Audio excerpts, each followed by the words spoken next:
J'essaie un peu de parler sur pas mal d'investissements. Je parlais, il y a des investissements à court terme, à moyen terme et aussi à long terme. Donc il y a pas mal d'investissements. Il y a aussi des investissements financiers, immobiliers. Il y a aussi d'autres qui investissent dans la bourse. Donc il y a pas mal d'investissements. Et je parlais sur 12 raisons qu'on doit étudier pour savoir pourquoi je dois investir dans l'œuvre de Dieu. Pourquoi je dois être un partenaire avec Dieu. Parce que Dieu cherche les partenaires. Dieu cherche les hommes et les femmes qui vont se mettre à son service afin qu'ils puissent le bénir et qu'ils puissent témoigner qu'il travaille avec Dieu. Comme David a dit, avec Dieu, nous ferons des exploits. On peut faire des exploits que si on est partenaire avec Dieu, que si on travaille avec Dieu.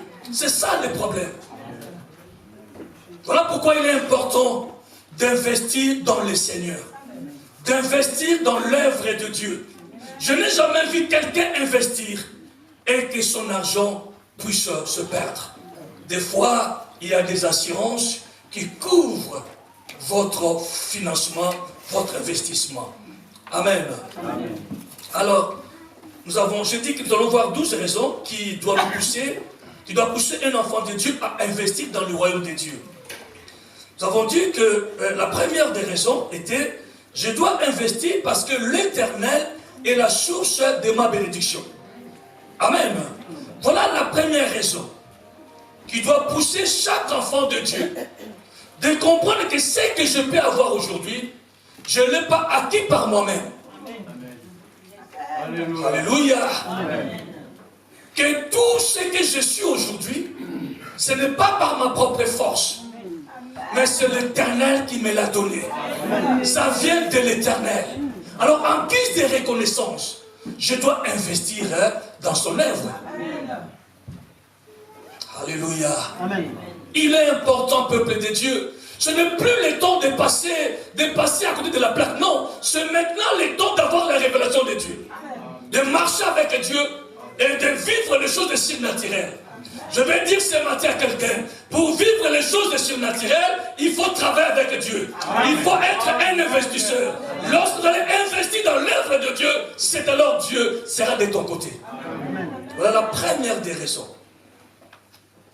Vous avez beaucoup pleuré l'année 2017. Vous êtes efforcé dans beaucoup de choses. Vous avez perdu beaucoup d'argent. Mais dis avec moi, cette année, je veux investir pour le Seigneur. Des fois, vous investissez dans vos familles. Il n'y a même pas un merci. Amen. Amen. Amen. Alléluia. Des fois, on leur envoie de l'argent.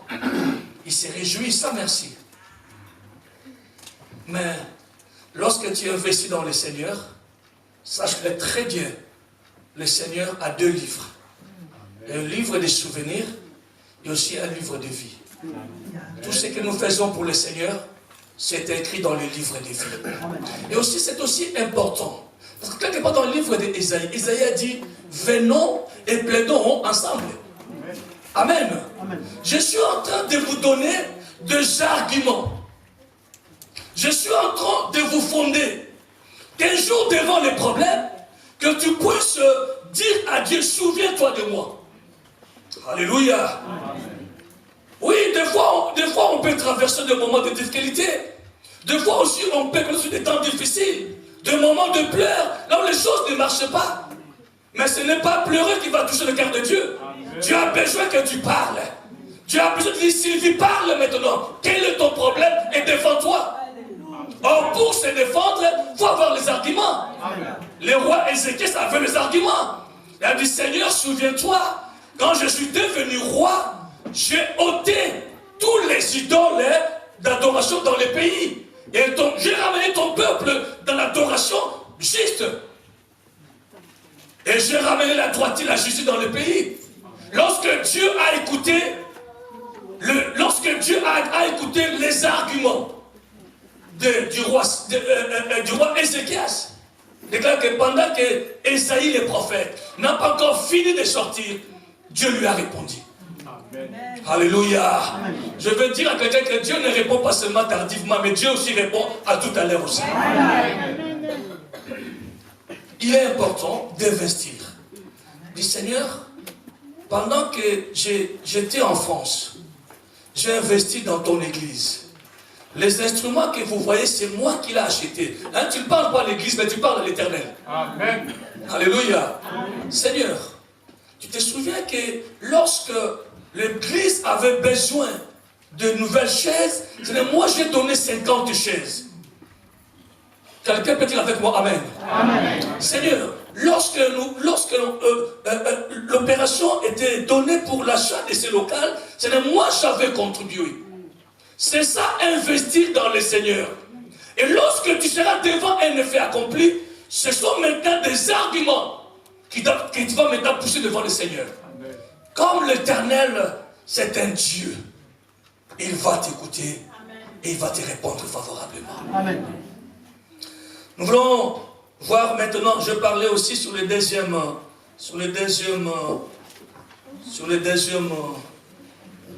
raison. Je dis que beaucoup de gens voulaient amasser de l'argent. Ils amassent de l'argent par-ci, par-là. Mais il faut investir dans le Seigneur pour amasser le meilleur. Amen. Amen. Alors, je voulais parler plutôt sur le deuxième raison qui doit vous pousser à comprendre que non. Il y a une banque céleste où la teigne et la ruine, tous ces dévoreurs, n'ont pas droit à accéder.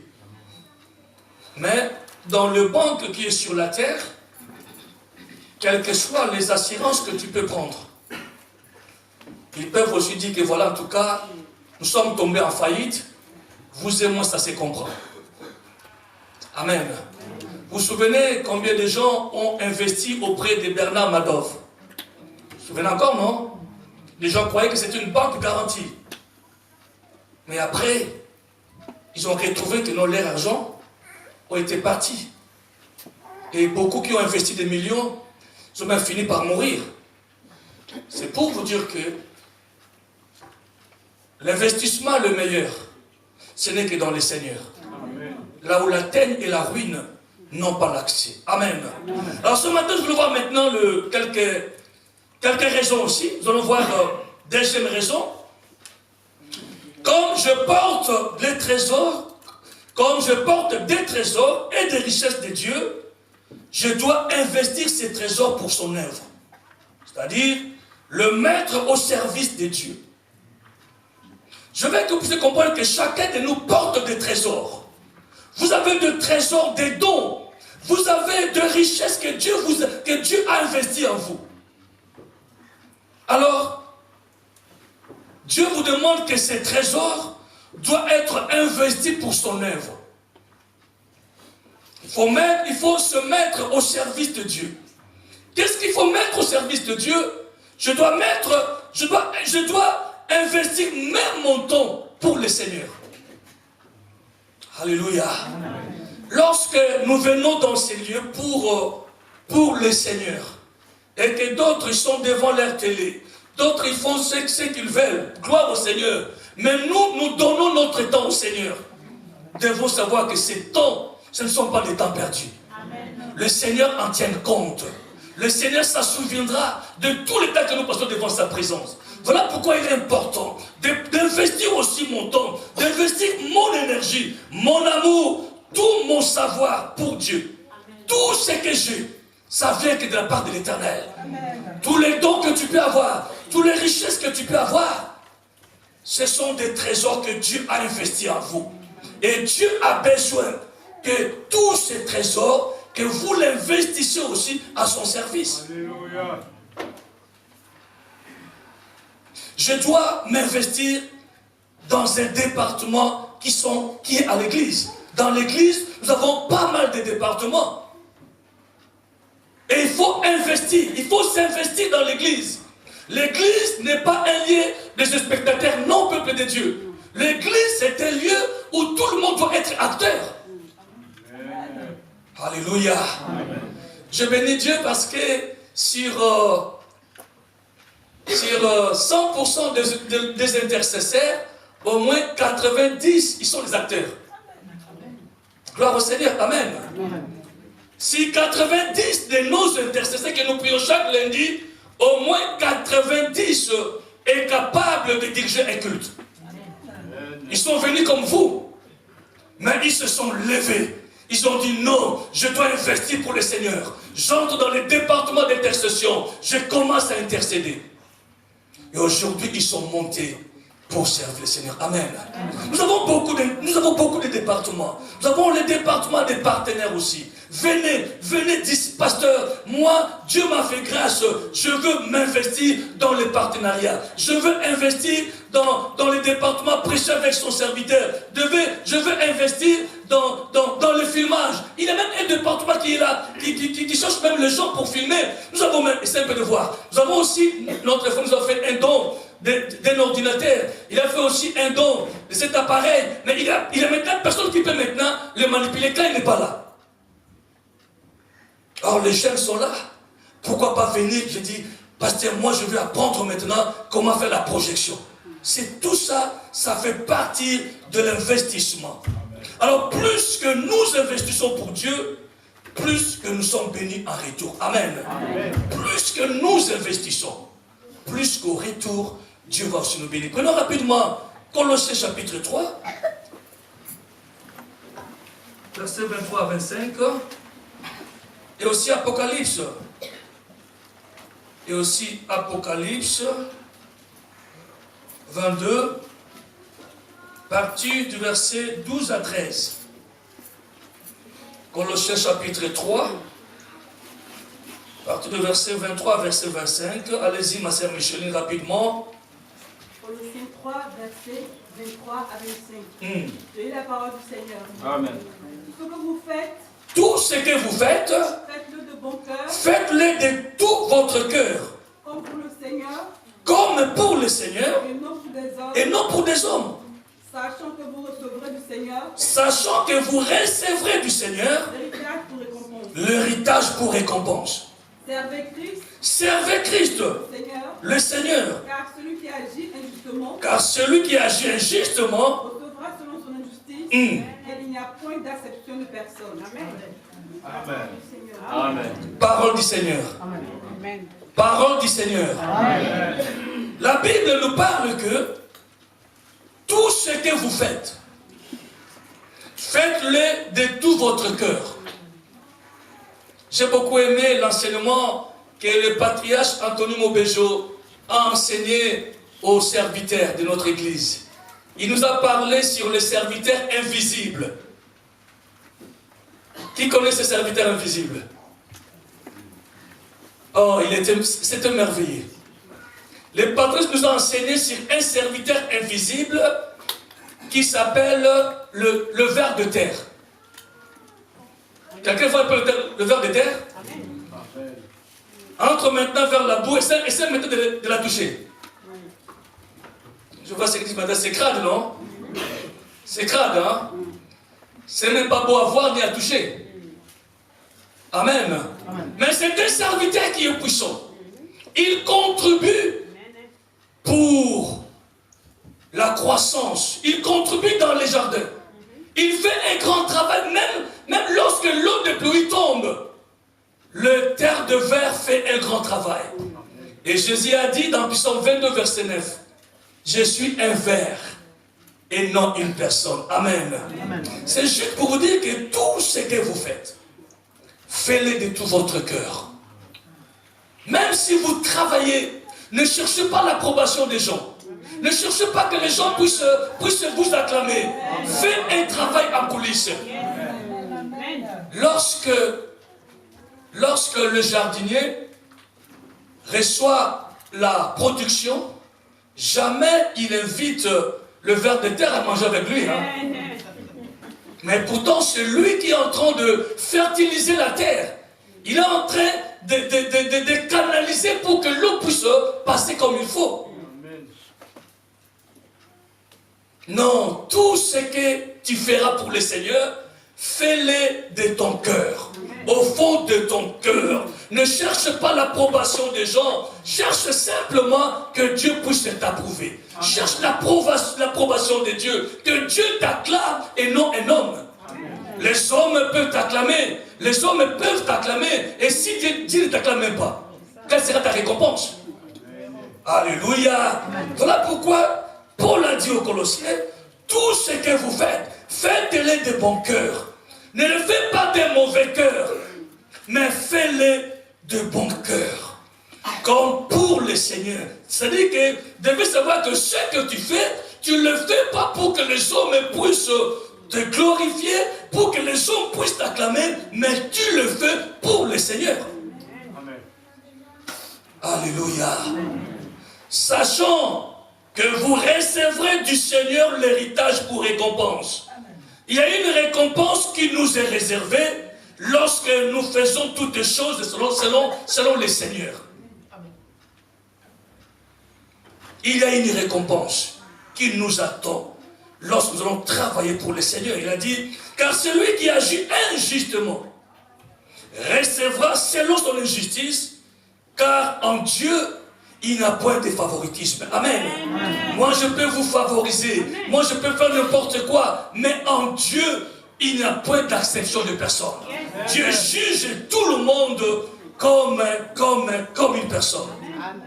Dis avec moi, Amen. Amen. Je veux dire à quelqu'un ce matin, tout ce que tu feras, fais-le de ton cœur, d'un bon cœur. Si tu vas donner à Dieu, donne de bon cœur. Si tu vas investir pour le Seigneur, fais-le de bon cœur.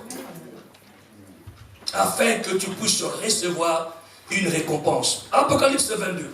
Apocalypse 22, verset 12 à 13. Je lis la parole du Seigneur. Amen. Voici, je viens bientôt. Voici, je viens bientôt. Et ma rétribution est avec moi. Et ma rémunération est avec moi. Pour rendre à chacun selon ce qu'est son œuvre. Je suis l'alpha et l'oméga. Je suis l'alpha et l'oméga. Le premier et le dernier. Le premier et le dernier. Le commencement et la fin. Le commencement et la fin. C'est la parole du Seigneur. Amen. Voici, je viens bientôt. Jésus revient bientôt. Amen. Vous savez, les gens disent que voilà, mais ces versets, c'est depuis le temps de nos pères. Oui, mais ce verset veut simplement signifier, si tu mourrais aujourd'hui, c'est ton temps. Amen. Amen. Si tu mourrais aujourd'hui, c'est ton temps. C'est le temps que Jésus est venu dans ta vie. C'est juste pour vous dire que Jésus dit, je viens bientôt et ma rétribution est avec moi. Jésus a avec lui un bassin de récompense. Un bassin rempli des enveloppes. Il dit, ça c'est pour mon frère Brice. Ça c'est pour ma sœur Conscience. Ça c'est pour ma sœur Diane. Ça. Donc chacun, lorsque Jésus viendra, il apportera chacun sa rétribution, sa rémunération. Mais cela dépendra de la manière dont vous avez investi dans le Seigneur. Alléluia. Amen. Si vous n'avez pas investi, il ne faut pas s'attendre que tu auras une enveloppe de plus. Voilà pourquoi Jésus a dit, je viens bientôt et ma rétribution est avec moi pour rendre à chacun selon son œuvre. Je suis l'alpha et l'oméga, le premier et le dernier, le commencement et la fin de toutes les choses. C'est Jésus-Christ de Nazareth. Amen. Amen. Troisième raison qui va nous pousser à investir dans le Seigneur, je dois investir pour l'amour du royaume. Donc si je dois investir pour l'amour du royaume. C'est pour l'amour du royaume de Dieu. C'est-à-dire des âmes de Dieu qui se perdent, qui meurent sans connaître le Seigneur. Et c'est un peu de voir, mon frère, ma soeur, si nous qui sommes aujourd'hui, si quelqu'un ne t'avait pas parlé de Jésus, si quelqu'un ne t'avait pas approché pour te dire il y a quelqu'un qui peut remédier à ta situation, peut-être tu ne seras même pas vivant, ni vivante aussi. Amen. Alléluia. Amen. Le royaume de Dieu nous fait du bien. Amen. Moi, Dieu m'a fait du bien. Dieu m'a fait tellement du bien et je comprends, je ne peux même pas me séparer de ces dieux-là. Alléluia. Amen. Combien de fois je n'ai pas été attaqué, mais grâce à l'église, grâce à l'intérêt des royaumes, ça veut dire que je suis parti vers mon pasteur, celui qui avait intercédé pour moi, pour chasser tous les mauvais esprits qui me dérangeaient, qui en voulaient à ma vie. Non, nous devons investir pour l'amour de Dieu, pour l'amour du royaume. Ce n'est pas bien de voir les autres mourir et que tu es là, tu croises tes mains, tu croises tes bras, tu es là chez ta cause, tu es en train de prendre les grands de ta cause pendant que les autres meurent. Alléluia. Non, on doit avoir l'amour du royaume. Il y a des gens qui meurent, il y a des gens qui souffrent, il y a des gens qui sont là. Alors pour l'amour du royaume, je dois m'impliquer dans la prière. Je dois donner mon argent aussi pour l'évangélisation. Alléluia. Voilà, il est important d'investir. Je dois m'impliquer dans la prière, dans l'intercession. Je dois donner mon argent pour que cela puisse contribuer à l'œuvre de Dieu, afin de gagner les âmes au Seigneur. Vous savez que le Bible que nous utilisons, il y a des Américains qui investissent leur propre argent pour imprimer les Bibles. Amen. Amen. Et ils le font gratuitement aussi. Ils le font pour que l'évangile soit propagé. Pour que là où on ne connaisse pas Jésus, que les gens connaissent au moins le Seigneur. Alléluia. Il y a des gens, il y a des Américains qui ont investi beaucoup d'argent pour les impressions de ces Bibles, le peuple de Dieu. Qui en Afrique n'a pas reçu de petits Nouveau Testament? On l'avait reçu tous gratuitement.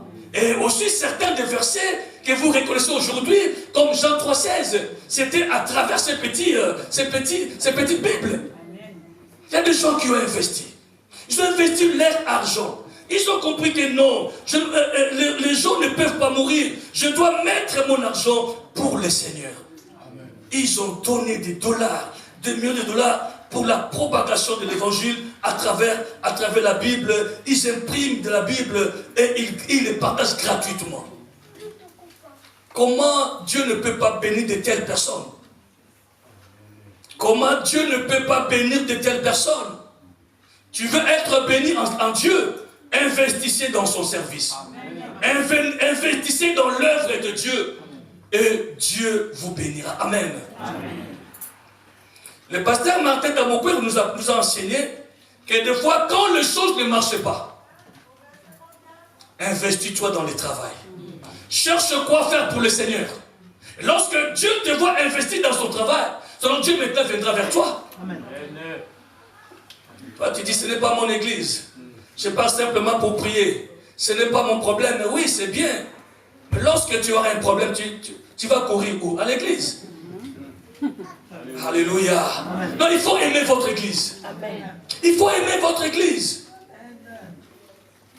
Vous savez, les 31, avant les 31, j'avais le désir que je puisse voir ce petit lumineux en train de nous faire du bien. C'est ça qui était dans ma pensée. Et quand je suis arrivé le 31, du coup je le vis. J'ai dit, Seigneur, merci parce que tu nous as connectés avec l'équipe qui s'occupe des décorations. Ils ont fait ça par leur propre argent. N'est-ce pas que quand vous regardez, ça vous fait du bien? À moins que tu sois mauvais de cœur. Moi, quand je le vois, ça me fait du bien. Je me réjouis. Moi, quand je vois, ça me fait vraiment du bien. Quand je le vois. Amen. Amen. Non, investissons pour le Seigneur. Prenons rapidement Ésaïe 62, au verset 1 à 2, s'il vous plaît, rapidement. Ésaïe 62. Allez-y, ma sœur, 1 à 2. Ésaïe 62, J'ai la parole du Seigneur. Pour l'amour de Sion. Pour l'amour de Sion. Je ne me tairai point. Je ne me tairai point. Pour l'amour de Jérusalem. Pour l'amour de Jérusalem. Je ne prendrai point de repos. Je ne prendrai point de repos. Car son salut pareil comme l'aurore. Et sa délivrance comme un flambeau qui s'allume. Alors, les nations verront ton salut et tous les rois de ta gloire. Et l'on s'appellera d'un nom nouveau que la bouche de l'Éternel déterminera. C'est la parole de Dieu. Nous sommes en train de parler, je dois investir pour l'amour du royaume. On doit se soucier des âmes perdues.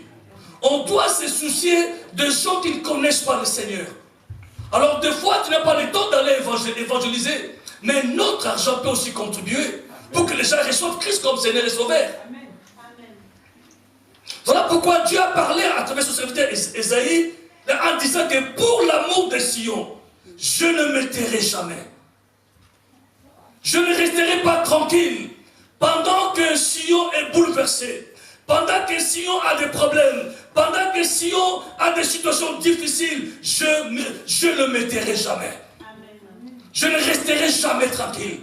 Ma préoccupation, c'est d'importuner le Seigneur. Ma préoccupation, c'est d'aller vers Dieu pour implorer la cause, pour plaider la cause de son peuple. Isaïe a dit, pour l'amour de Sion, je ne me tairai point. Pour l'amour de Jérusalem, je ne prendrai point de repos. Il a dit, pour l'amour de Jérusalem, quel que soit tout ce que les gens investissent pour Jérusalem, pour détruire Jérusalem, oh Jérusalem est détruit, moi je ne peux pas rester tranquille, je ne peux pas rester en repos, je dois m'élever pour demander à Dieu de faire quand même quelque chose.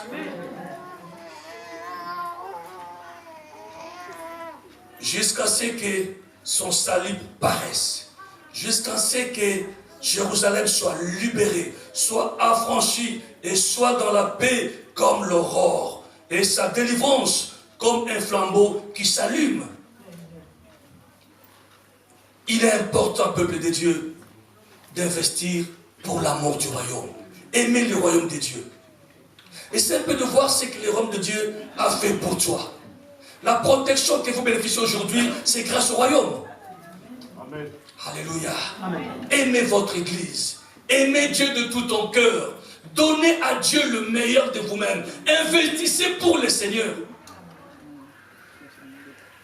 Et le Seigneur vous rendra au centuple. Amen. Amen. Amen. Vous savez, il y avait un témoignage que je vais vous donner. Quand je parlais avec les patriarches Montbéjou, il m'a parlé, il a dit, je vis en Amérique, un grand homme, un grand banquier, il a des banques, mais il connaît le Seigneur. Mais sa préoccupation c'était quoi? Sa préoccupation était, il avait besoin de servir le Seigneur, de s'investir dans le Seigneur. Malgré il donnait son argent, mais il voulait vraiment servir Dieu. Vous savez ce qu'il fait? Il a pour mission, lorsqu'il a un travail, il part chercher le pasteur dans sa maison, il les ramène à l'église. S'il y a les invités qui vont venir, il part les chercher à l'aéroport et il les ramène à l'église. Mais c'est un millionnaire. Et il descend rapidement. Il ouvre la porte pour son pasteur. Cet homme de Dieu a demandé, a dit, mais qui est cet homme? Il a dit, waouh, c'est un frère de l'église. Il a plus de 5 banques ici en Amérique. Mais regarde ce qu'il est en train de faire pour le Seigneur. Alléluia. C'est juste pour vous attirer à être humble pour servir le Seigneur. Amen. Alléluia. Amen. Investissez dans le Seigneur. Lorsque nous investissons, nous ne perdons pas. Je vais vous encourager aujourd'hui d'investir pour le Seigneur. Et vous ne regretterez jamais, peuple de Dieu. Amen. Vous investissez, vous allez investir dans des banques célestes, là où vous serez en garantie. Là où tout de vous est vraiment sous la garantie du Seigneur. Cet homme était dans la joie pendant qu'il partait chercher son pasteur, pendant qu'il partait chercher les orateurs à l'hôtel pour les ramener à l'église. C'est ça son travail. Il a dit, maintenant je suis content de voir que non, je suis maintenant en train de servir le Seigneur. Qu'est-ce que vous faites pour Dieu, peuple de Dieu? Qu'est-ce que vous faites? Tu es simplement un chrétien de dimanche. Tu ne veux pas travailler dans l'église. Tu ne veux pas investir dans l'église. C'est dommage parce que je ne sais pas. Qu'est-ce que tu diras un jour à l'Éternel? Alléluia. Amen. Investissons tous pour le Seigneur. Des fois, tu vas dire, non, pasteur, je n'ai pas le temps pour évangéliser. Mais tu peux quand même venir à l'intercession. Tu peux même venir même dans le culte de mercredi. Tu peux aussi apporter tout ce que Dieu peut te donner aussi pour l'église. Ce sont des investissements, peuple de Dieu. Amen. Nous allons voir maintenant quatrième raison. Quatrième raison, je dois investir parce que Dieu a fait sa part et moi je ferai le mien. Amen. Amen. Quatrième raison que je dois investir pour Dieu parce que Dieu a fait sa part. Et il reste maintenant à moi aussi de faire ma part. La part de Dieu est déjà faite. Il a bâti son église. Jésus a dit, je bâtirai mon église. Et le port de ce jugement ne profondeur peut contre elle. L'église est déjà bâtie et Dieu a établi ses serviteurs et Dieu ne reviendra pas pour autre chose. L'église est déjà bâtie. Vous voulez encore que Jésus vienne encore nous payer encore le loyer? Amen. Amen. Mais donnez-moi un plaisir, amen. Amen. Jésus a dit, je bâtirai mon église. L'église est déjà bâtie. Maintenant, vous voulez maintenant que Jésus puisse venir encore nous payer maintenant les bâtiments. Nous payer maintenant de l'électricité et de l'eau. Et l'assurance aussi de cette place aussi, que Jésus vienne encore. Non, peuple de Dieu. Là, c'est notre part. Amen. Là, c'est à nous, l'église, de le faire. Ce n'est pas à Jésus de le faire. Si tu attends Jésus faire ça, l'église sera fermée. Amen.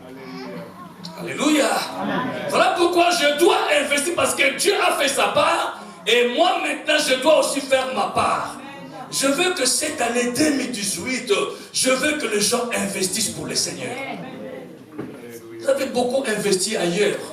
Et jusqu'à présent, vous continuez toujours à pleurer. Mais c'est le temps d'investir dans le Seigneur pour se réjouir. Amen.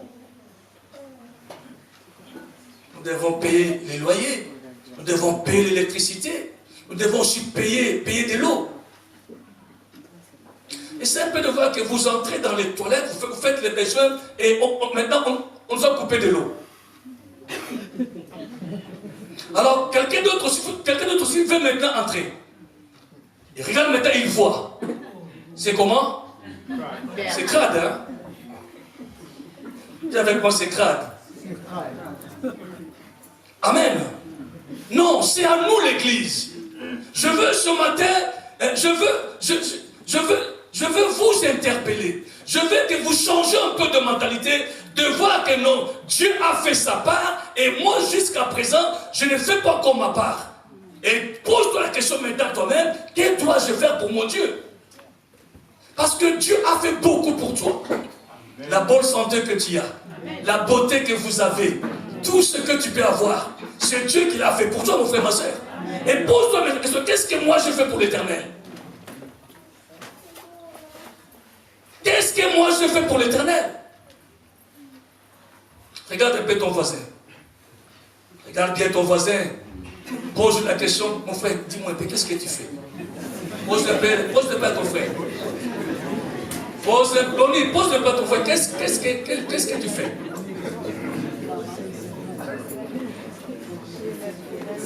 Pose-le maintenant la question, est-ce que tu peux m'aider pour comprendre qu'est-ce que je dois faire? Pose-le la question, est-ce que tu peux m'aider?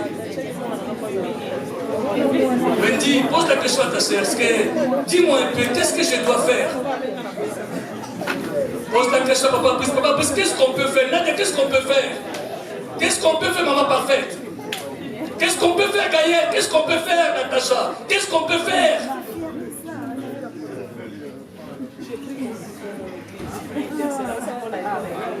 Voilà la réponse. Chacun a ses moyens. Amen. Chacun a ses moyens. Avec le moyen que vous avez, investissez pour le Seigneur. Je vais voir les gens qui vont dire, pasteur, je vais contribuer. Dieu m'a mis à cœur de contribuer pour les partenariats. Dieu m'a mis à cœur de contribuer pour la convention 2018. Il y a une convention qui arrive. Il faut que nous puissions tous contribuer pour la réussite de cette convention. La convention a pour objectif que les âmes soient sauvées dans cette ville du Mans. Amen. Les Occidentaux sont venus vers nous pour nous prêcher l'évangile. Maintenant, ils ont fait naufrage ici. Et Dieu nous a ramenés dans ces lieux, dans ces pays. Ce n'est pas simplement pour manger des hamburgers. Ce n'est pas simplement pour manger. Non, je suis désolé. Lorsque tu comprends que non, tu es en Europe pour bien te vêtir, pour rouler avec des bonnes voitures. Non, ce n'est pas ça la mission. La mission que nous avons, c'est évangéliser, c'est conquérir ce pays aussi. Parce qu'ils ils ont perdu la foi. C'est à nous maintenant de se réveiller. C'est notre mission. Voilà pourquoi il est important. Ne laissez pas ton ami se perdre comme ça. Parle-lui de Jésus. Amen. Alléluia. Amen. Et c'est important. La convention est là. Tu vas dire, pasteur, je n'aurai pas le temps d'aller évangéliser. Mais investissez. Apportez votre contribution. Apportez votre part pour que nous puissions gagner les âmes dans cette ville du monde. Voilà pourquoi Dieu a fait sa part. Et il reste maintenant à moi de faire aussi ma part.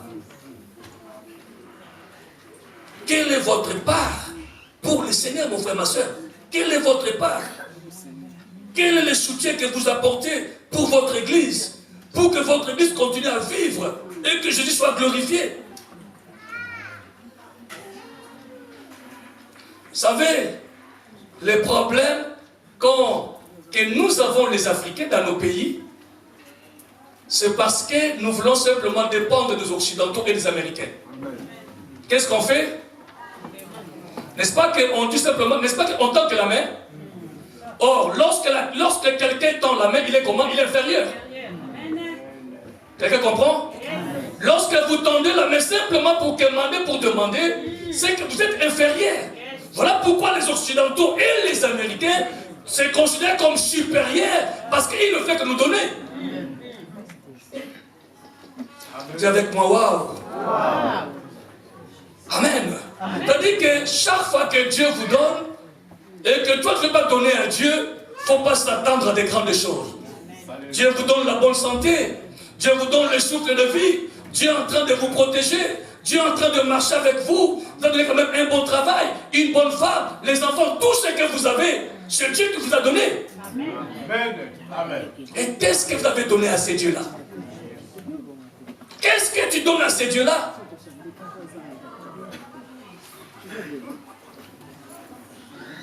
Colossiens dit, tout ce que vous faites pour le Seigneur, faites-le de tout votre cœur. Je veux ce matin que ton cœur commence un peu à s'interpeller. Et dire, mais oui, mais Dieu me fait tellement du bien. Mais en retour, qu'est-ce que je peux faire pour mon Dieu? C'est la réponse que tu dois te poser. C'est ça la question que tu dois vraiment te poser pour le Seigneur. Amen. Amen. Cinquième raison, je dois investir. Je dois investir ou je veux investir pour exciter Dieu à agir dans ma situation et qu'il tourne ses regards vers moi. Donc, je dois investir dans le Seigneur pour exciter Dieu. Première des choses, pour exciter Dieu à agir dans ma situation et qu'il tourne ses regards vers moi. Voilà la cinquième des raisons. Lorsque nous investissons dans le Seigneur, c'est-à-dire dans son œuvre, nous excitons Dieu à agir dans notre vie. Il y a une autre façon qu'on peut exciter Dieu, qu'on peut pousser Dieu à agir, c'est lorsque vous investissez dans son travail. Amen. Amen. Et lorsque Dieu voit votre investissement, cela l'excite.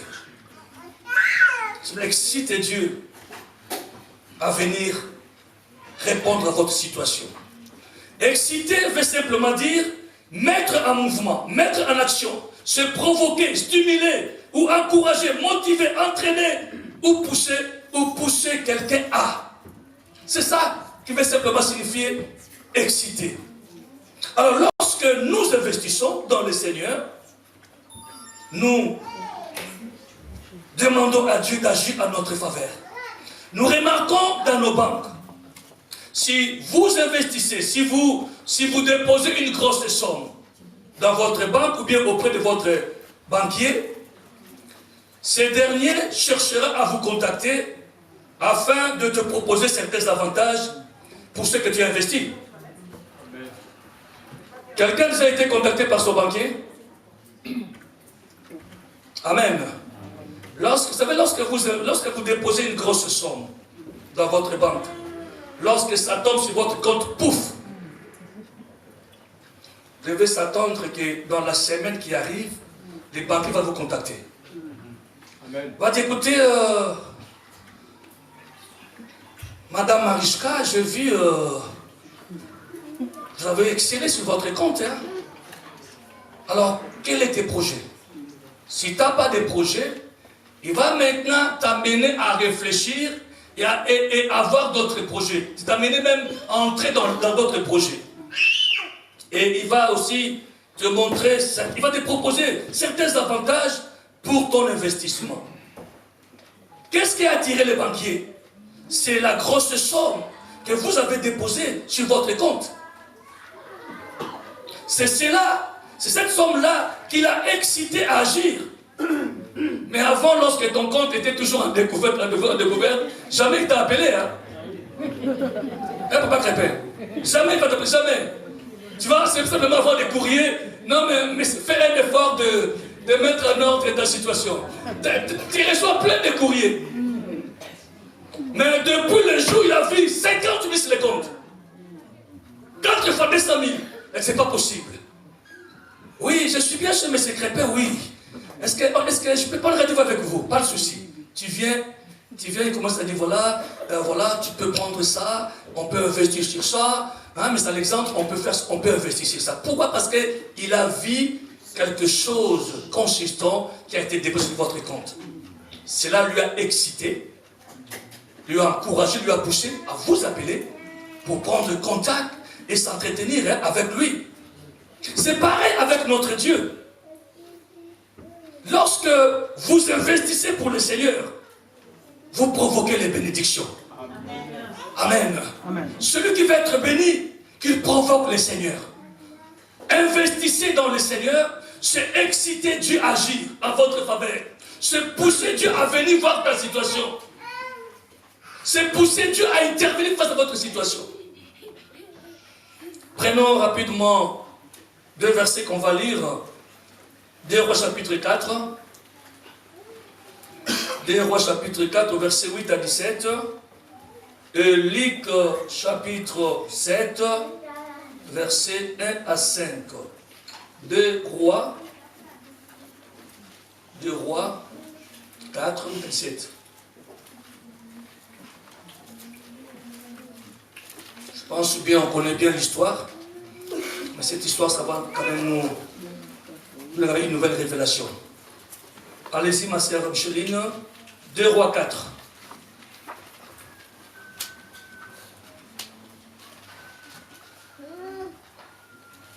Allez-y. 2 Rois 4, versets 8 à 17. Lis la parole du Seigneur. Amen. Une femme, d'autres femmes. Un jour, Élisée passait par Sunem. Il y avait là une femme de distinction qui le pressa d'accepter à manger. Et toutes les fois qu'il passait, il se rendait chez elle pour manger.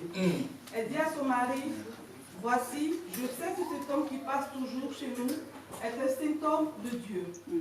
Faisons une petite chambre haute avec des murs et mettons-y pour lui un lit, une table, un siège, un chandelier afin qu'il s'y retire quand il viendra chez nous. Élisée, étant revenu à Sunem, se retira dans la chambre haute et y coucha. Il dit à Géasi, son serviteur, appelle cette Tsunamite. Géasi l'appela et elle se présenta devant lui. Reprends encore ce verset. Souvenez-vous dans votre Bible. Reprends encore ce verset. Élisa étant revenu à Sunem, se retira dans la chambre haute et y coucha. Il dit à Géasi, son serviteur, appelle cette Tsunamite. Appelle-moi cette femme. Géasi l'appela et elle se présenta devant lui. Élisée dit à Géasi, dis-lui, voici, tu nous as montré tout ton pressement. Voici, tu as investi pour nous. Que peut-on faire? Que peut-on faire pour toi? Faut-il parler pour toi au roi ou au chef de l'armée? Elle répondit, j'habite au milieu de mon peuple. Je suis un peuple béni. Ou bien je suis une femme bénie. Et il dit, que faire pour elle? Géasi répondit, mais elle n'a point de fils et son mari est vieux. Mais elle n'a pas de fils et son mari est vieux. Et il dit, appelle-la. Géasi l'appela et elle se présenta à la porte. Élisée lui dit, à cette même époque, l'année prochaine, tu embrasseras un fils. Et elle dit, non, mon Seigneur. Non, mon Seigneur. Homme de Dieu, ne trompe pas ta servante. Ne trompe pas ta servante. Cette femme devint enceinte et elle enfanta un fils à la même époque, l'année suivante, comme Élisée lui avait dit. C'est la parole du Seigneur. C'est la parole du Seigneur. C'est la parole du Seigneur. Nous sommes en train de parler sur l'investissement. Merci ma sœur, prenez place. Nous sommes en train de parler sur l'investissement. Nous voyons un jour, comme la Bible nous relate, il y avait le successeur d'Élie qui s'était Élisée, passé par Sunem. Il y avait là une femme de distinction. Ce n'était pas n'importe quelle femme. Et cette femme, pendant que Élisée passait, elle le pressa d'accepter à manger. Et toutes les fois qu'il passait, Élisée a pris l'habitude de se rendre chez cette Tsunamite pour aller manger. Et cette femme n'a pas simplement resté à cela. Elle a dit à son mari, Jacques, moi je pense bien que cet homme qui vient manger chez nous jour et nuit, il est un saint homme de Dieu. Il est serviteur de Dieu. Alors moi, j'aurais souhaité, au lieu qu'il fasse de longues distances, comme il le fait d'habitude, moi j'aimerais bien que nous puissions faire pour lui une petite chambre haute, avec 2 murs, et mettons aussi un lit, une table, un siège et un chandelier. Un lit, afin qu'il se retire quand il viendra chez nous. Cette proposition plut à son mari. Alléluia. Cette proposition plut à son mari. Élisée étant revenu de Sunem, cette femme l'a proposé, elle dit, voilà l'homme de Dieu, j'aimerais bien que vous commenciez à passer votre temps ici, lorsque vous venez de Sunem et que vous restez ici, vous passez votre nuit ici. Il nous parle que Élisée a accepté. Élisée n'était pas seul, il était avec son serviteur Géasi.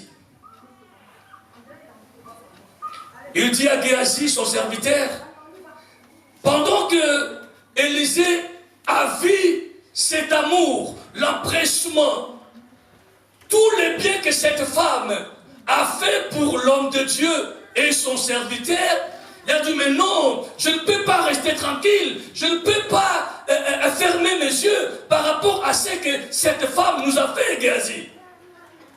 Alléluia. Quelqu'un comprend ce verset? Amen.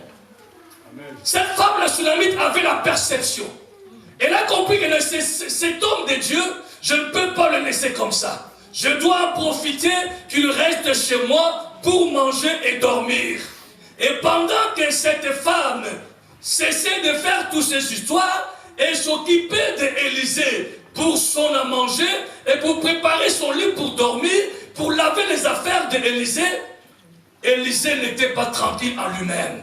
Il a dit, mais non, je ne peux pas rester comme ça. Par rapport à la manifestation, c'est ce que cette femme a dit. Elle a investi pour nous. Elle prépare à manger pour nous. Non, je ne peux pas rester comme ça.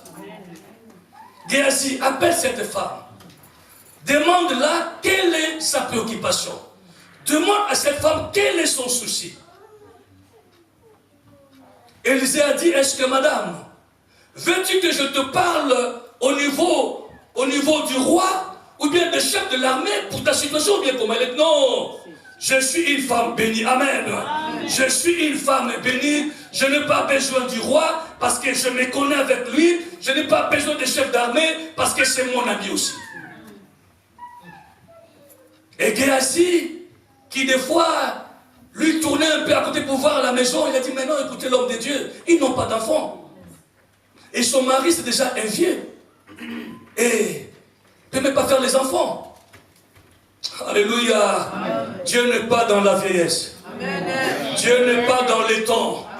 C'est lui qui a créé la vieillesse et c'est lui qui a créé encore la jeunesse. Amen. Je veux dire à quelqu'un ce matin, même si les médecins ont déclaré fini, je te dis ce matin c'est possible. Amen. Je te dis ce matin c'est possible. Amen. Car celui qui est capable de restaurer, amen, il est capable de réparer. Amen. Et la Bible déclare après.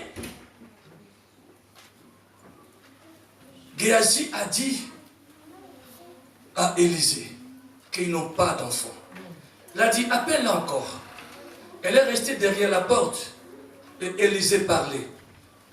Elle a dit, femme, je te déclare que dans cette même époque, l'année prochaine, tu embrasseras un fils. Cette femme croyait que c'était du mensonge. Et la Bible déclare, comme la parole, comme Dieu est derrière la parole de ses serviteurs pour l'accomplir. Dieu était derrière la parole d'Élisée. Dieu l'a accompli. Même époque, même période, mais déclare que cette femme avait embrassé un enfant. Amen. Amen. Pourquoi cette femme a été visitée? C'est parce qu'elle a investi dans la vie de l'homme de Dieu. Elle a investi dans la vie d'Élisée. Il lui a donné à manger, à boire, et il lui a donné une maison pour habiter. C'est cet investissement-là qui a fait qu'Élisée ne reste pas tranquille. Voilà pourquoi je vous ai dit que lorsque vous investissez, vous excitez Dieu à agir dans votre situation. Cette femme avait le problème d'avoir les enfants. Il avait des problèmes qui l'embêtaient, qui l'a dérangé. Mais à cause de cet acte qu'il a posé, cela a provoqué un miracle. Cela a provoqué un miracle dans sa vie. Et cette femme a été bénie. Il a reçu un enfant que Dieu lui a donné. Amen. Amen. Luc chapitre 7, rapidement 1 à 5 pour clôturer. Luc 7, verset 1 à 5. Je lis la parole du Seigneur. Après avoir achevé tous ces discours pour le peuple qui l'écoutait, Jésus entra à Capernaum. Un centenier avait un serviteur auquel il était très attaché et qui se trouvait malade sur le point de mourir. Ayant entendu parler de Jésus, il lui envoya quelques anciens des Juifs pour le prier de venir guérir son serviteur. Ils arrivèrent auprès de Jésus et lui adressèrent d'instantes supplications, disant, il mérite que tu lui accordes cela. C'est pas possible. Pourquoi il doit mériter cela? Car il aime notre nation. Car il aime notre nation. Oui, c'est bon, c'est bien. C'est pas mauvais d'aimer aussi la nation juive. Mais après, qu'est-ce qu'il a fait encore d'autre? Et c'est lui qui a bâti notre Voilà encore quelque chose qui a choqué le cœur de Jésus. Qu'est-ce qu'il a fait? Il a bâti notre synagogue. Allez-y, ma soeur. 6. Verset 6. Jésus, étant allé avec eux, il était bien éloigné de leur maison, quand le centenier envoya des amis pour lui dire, Seigneur, ne prends pas tant de peine, car je ne suis pas digne que tu entres sous mon toit. C'est aussi pour cela que je ne me suis pas cru digne d'aller en personne vers toi. C'est bon, merci. C'est la parole du Seigneur. Amen. Dis avec moi plus fort, c'est la parole du Seigneur. C'est la parole du Seigneur. La Bible nous parle qu'un jour, Jésus, après avoir achevé ses discours, il arriva dans la ville de Capernaum. Il avait un centenier, un officier supérieur, qui avait plus de grands bataillons tout autour de lui, et il avait un serviteur qui était très attaché à lui, et qui était malade.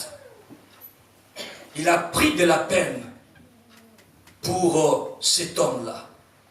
Et il a entendu parler de Joshua. Il a entendu parler de Jésus. Il a dit, je ne peux pas aller parce que je ne suis pas digne. Parce qu'il n'était pas hébreu. Mais il a envoyé les anciens d'Israël. Il a dit, écoutez, allez dire à Jésus, s'il lui plaît, de venir guérir l'un de mes serviteurs qui est malade. Alors, lorsque les anciens sont partis vers Jésus, ils arrivèrent auprès de Jésus et lui adressèrent d'instances supplications, disant, il mérite que tu lui accordes cela. Amen. Amen. Il a dit, Jésus, cet homme mérite que tu lui accordes ce qu'il te demande, que tu pars dans sa maison pour aller guérir un de ses serviteurs qui est malade. Ils ont commencé maintenant à pousser leurs arguments. Il dit, ce centenier romain, il aime notre nation. Ça veut dire qu'il nous fait du bien. Il est attaché avec nous. Il s'occupe de nous, de nos problèmes. Et il a dit ensuite, et c'est lui qui a investi. C'est lui qui a pris son argent. Ce n'est pas l'argent de l'État, ce n'est pas l'argent de qui que ce soit, mais il a pris son argent et il a investi. Dis avec moi, il a investi. Dis avec moi, il a investi. Il a pris son argent et il a bâti une synagogue. Là où les Juifs se réunissaient pour adorer le Seigneur. Amen. Alléluia. Amen. Lorsque Jésus entendit cette parole, il a dit, mais ce n'est pas possible. Dans la synagogue que j'entre pour aller enseigner, c'est cet homme qui l'a bâti. Il a dit, mais non, il a droit que son serviteur soit guéri. Alléluia. Et la Bible parle que Jésus, il n'est même pas parti, mais ses serviteurs, il a été guéri. Amen. Amen. Non, peuple de Dieu, Dieu aime le partenaire. Cet homme, ce centenier, il ne savait pas que ce qu'il avait fait, ça peut lui remporter un plus quelque chose, un plus qu'un jour. Et lorsque son serviteur était malade, lui voyait que la mort de cet homme, mais or, ce qu'il avait investi, a fait que l'amour de Jésus répande sur son serviteur. Amen. Amen. Je vais vous dire ce matin, peuple de Dieu, que lorsque nous investissons pour le Seigneur, nous ne perdrons pas notre temps. Nous ne perdrons pas notre argent, quoi que ce soit. Mais nous investissons pour le Seigneur. Tabitha aussi, il a investi. Tabitha, il a investi pour le Seigneur. Il faisait beaucoup de bonnes choses pour Dieu. Et la Bible parle, lorsqu'elle était morte, cette femme, à cause de ce qu'il a investi dans la vie des gens, Dieu a fait qu'elle soit récompensée à travers la résurrection. Combien sont morts sans souvenir? Je vais dire à quelqu'un ce matin, ne mourrez pas sans provoquer le Seigneur. Amen. Ne mourrez pas sans investir devant le Seigneur. Amen. Ne mourrez pas sans qu'on parle de toi dans le ciel. Amen. Il faut faire des choses que dans le ciel, on va me parler de toi. Pose-toi ce matin la question, que dois-je faire pour le Seigneur? C'est ça que Dieu attend de toi. Que dois-je faire pour mon Dieu? Dieu a déjà fait sa part, maintenant c'est à moi de faire ma part. Quelle est ma part de faire? Qu'est-ce que je dois faire pour le Seigneur? Le centenier, il a bâti une synagogue pour le Seigneur. Vous savez, moi je regrette beaucoup les gens qui ont l'argent, ne veulent même pas construire les églises pour le Seigneur. Non, moi si j'avais de telles sommes, la première des choses, je devais parcourir tous les banlieues parisiennes, recenser tous les bâtiments isolés, les acheter, les récupérer, les reconstruire, et je mets les églises là-bas. Alléluia. Voilà des bons projets que tu peux avoir. Une retraite garantie. Le papa Crépin. Une retraite garantie, pas de soucis. Mais au moins, les églises seront tranquilles. Vous savez, à Paris, c'est dommage. Ceux qui partent, souvent, ils vont voir que dans le bâtiment, plus de 25 églises qui sont là, des bruits, les bruits d'ici, ça entre là, c'est de là. C'est comme ça. Non, si tu as quelqu'un qui est à tes côtés, qui a beaucoup d'argent, dis mon frère, ma soeur, si je pourrais te conseiller une bonne chose, fais de bien pour le Seigneur. Et tu les retrouveras dans le ciel. Tu les retrouveras dans le ciel. Tu les retrouveras dans le ciel. Car les bonnes œuvres parlent. Alléluia. Sortons de l'égoïsme. Sortons de l'égoïsme cette année. Et tout ce que Dieu peut nous donner, investissons-le pour le Seigneur. Que la part de Dieu soit là pour Dieu. Et Dieu vous bénira. Amen. Que Dieu bénisse sa parole. Amen. Que Dieu bénisse sa parole. Que Dieu bénisse sa parole.